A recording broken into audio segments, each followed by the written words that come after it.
Radical Red is one of the few Pokemon Romhacks where you can pick among all the starter Pokemon ever created. And while we've already shown off just how insane a couple of these Pokemon have been, why not try and see if we can make the rest of our starter Pokemon work in order to beat these games as well. Today's team is going to cover our first Hisui starter Pokemon, which is none other than the best team for Hisuian Samurott. This team ended up being far stronger than I could have imagined, and I truly can't see how much better you can make a team around a Pokemon like this for your playthrough. If you guys love these Radical Red best teams, of course, make sure to leave a like on the video and subscribe for more content. With all that out of the way, we should of course start off with our starter selection. So when it comes to selecting a Hisuian Samurott route, we still need to make sure when we're asked at the beginning of the game and that we choose a Univin starter, as the Hisui starters are all just nighttime evolutions of their regular starter counterparts. Once we've selected Unova for our starting region, we can go over to Oak's office and get ourselves our Oshawott to start off with. Now, honestly, the early game with Oshawott is kind of rough, but it could certainly be worse. While Oshawott is one of the worst first stage starters, the investment we're going to get using a Pokemon like this is pretty powerful in the long term, and I still think it'll be well worth it. Oshawott itself will be pretty useful, at least to handle Brock, before being a more niche Pokemon for a few battles outside of rival matches. Once it evolves into Hisuian Samurott though, it's truly time to tear through this game, since its signature move, Ceaseless Edge, will absolutely destroy opponents due to its ability to gain a boost offensively from your ability Sharpness, as well as its ability to set spikes for your team. This move alone makes Hisuian Samurott a very dangerous Pokemon against bosses like Giovanni, Sabrina, and Koga, to name a select few. But it's honestly hard to find a truly bad matchup in the later portion of the game once you've beaten Erica for this. Even opponents that resist Samurott's stabs will still struggle taking continuous damage from spikes. And in a worst case scenario, you can always just get a single Ceaseless Edge off before letting Samurott go down, allowing other Pokemon on the team to easily sweep. I typically used Ceaseless Edge, Razor Shell, and Knockoff on this moveset, with Ceaseless Edge and Razor Shell being primary stabs, while Knockoff was mostly to gain a 100% accurate dark move if necessary, as Ceaseless Edge does only have 95% accuracy. My fourth move changed a bit, from options like Aqua Jet, Sucker Punch, Swords Dance, and Shell Smash depending on the fight. As for our investment, I put my EVs into attack and speed, usually going for a Jolly or Adamant nature depending on the battle. I usually gave Samurott a Citrus Berry in order to allow it a better chance to successfully get a second attack off, which definitely did work great in most battles I went into. Once you finally evolve your Oshawott into this powerhouse, the game honestly becomes very easy to breeze through. But how are we going to get through the early game with just a pretty lackluster Oshawott? One of the hardest early game opponents for Oshawott is easily Falconer. So, in order to combat this, we're going to head over to Pewter City for our next encounter. We're going to head over and buy our first of many Wonder Eggs for this series, aiming to hatch a Larvitar. Now,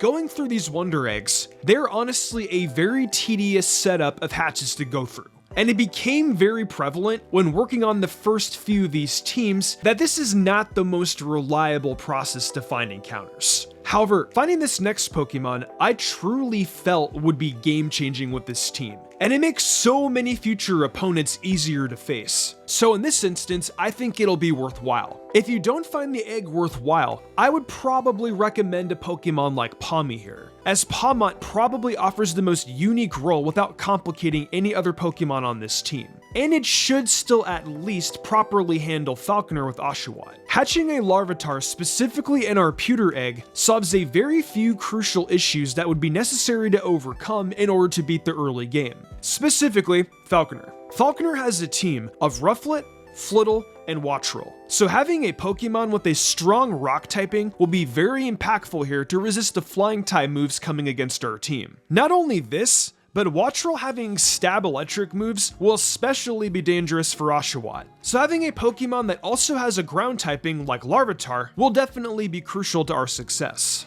Outside of using Larvitar specifically for our team against Falconer, Tyranitar is a fearsome pick that'll work well with our later teammates. We ended up adding a Pokemon that will be able to take advantage of our sand being active. So Tyranitar's presence as a sand sitter will be very dangerous for opponents to take on later in this game. Even without a Pokemon to use our own sand though, a lot of bosses like Blaine and Lorelei will use the weather to enhance their own teams. So it's always a good idea to have weather in some form on your teams for this game, even if it's just the moves like Sunny Day or Rain Dance, as these can make your gameplay so much easier. Despite being here mostly for weather control though, Tyranitar is still a powerful Swiss Army knife for this team, having incredible versatility offensively and defensively. Tyranitar was typically just an offensive piece for this team, with moves like Dragon Dance, Knockoff, and Rock Slide putting up so much pressure into enemies. I was able to use that 4th move slot for plenty of different moves, with this usually being Earthquake. However, when fighting Blaine, I actually made this move Protect in order to get around the first impression Slitherwing, which led to an interesting interaction that caused Blaine to get 6-0'd.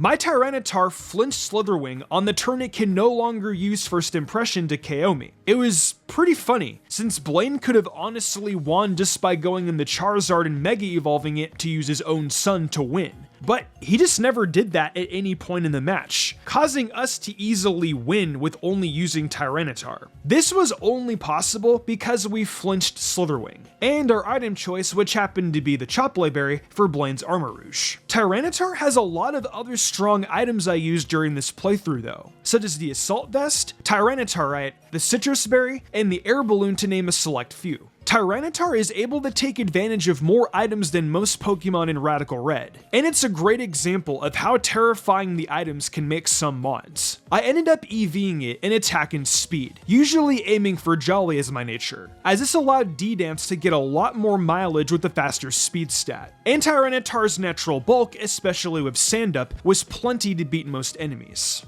Once we've managed to beat Falconer and Brock, the game opens up immensely, allowing us to get 2 new encounters before Cerulean. The first might feel a bit counterintuitive on a sand team, but trust me when I say it fits really well here. For our Mon pick, we're heading over to Route 3 in order to grab ourselves a Fletchling. Despite sand being an easy way to hurt your Galewings, Talonflame is still incredible here as a strong, fast option for our team, which can easily pressure grass types for both Tyranitar and Hisuian Samurott. Talonflame is a great option both to clean up opponents and to use either Acrobatics or Brave Bird for powerful damage into faster targets. While Flame Body Talonflame could definitely have some use in this game against opponents like probably Chuck, I mostly settled for the Galewings moveset and used the moves Flare Blitz, Acrobatics, Roost, and Will-O-Wisp. Some fights, I did change our Flying Stab to options like Dual Wing Beat to combat flying weak Focus Sash mods,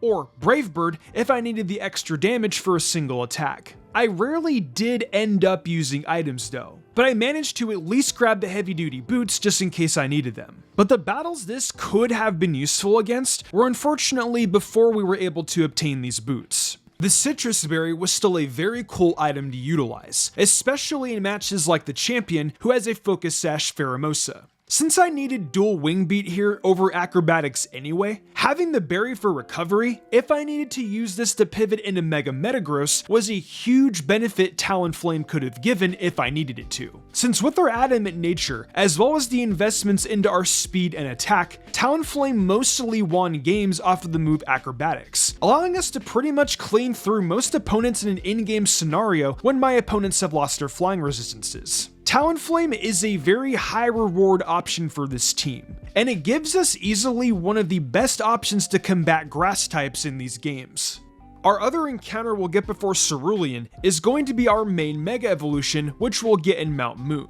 One of the strongest Megas of all time is easily Mega Mawile. But shockingly, I got a lot of value out of its pre-Mega form, because you don't gain access to Mawile's Mega Stone until you're about to fight Giovanni for the final time in Cerulean Cave. Mawile's base form still found plenty of use as a defensive Intimidate option. Between Intimidate and its incredible defensive typing of Fairy and Steel, I actually found this to be a strong physical wall that could at least partner with our next Pokemon. Mawile used the moves Play Rough, Iron Head, Sucker Punch, and Knockoff to give it some powerful stabs, remove items with Knockoff, and to give us a good priority option for the late game. Mawile's Mega Evolution gaining access to huge power meant even when I finally got the Mawilite, I didn't actually need to invest this offensively. Having Mega Mawile invest fully into its HP and defense allowed us a far easier time taking on some physical threats like Mega Salamence Claire and Lance's team. This gave me a very strong Pokemon to ensure I'd never just get swept by the many late game Dragon types.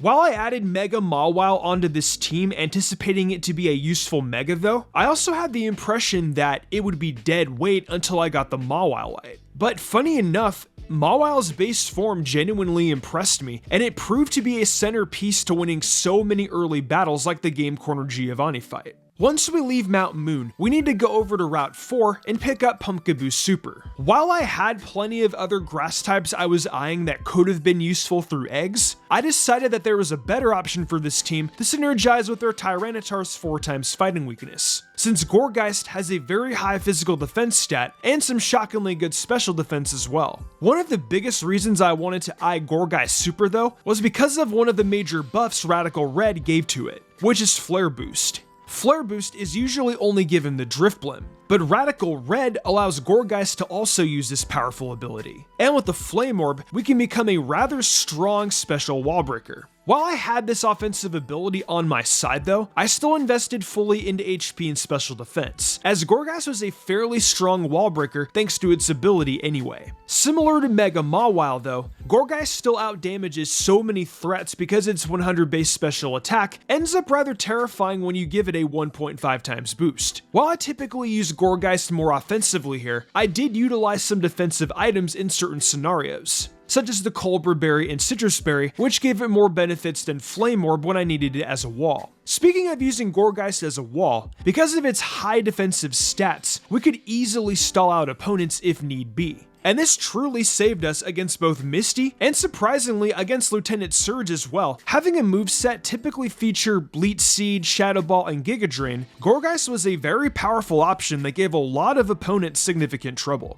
For our fourth move, this depended on what the opponent team was. I ended up usually settling on Flamethrower though. Other moves I took advantage of though were options like Shadow Sneak and Protect, both of which had incredible value depending on the battle.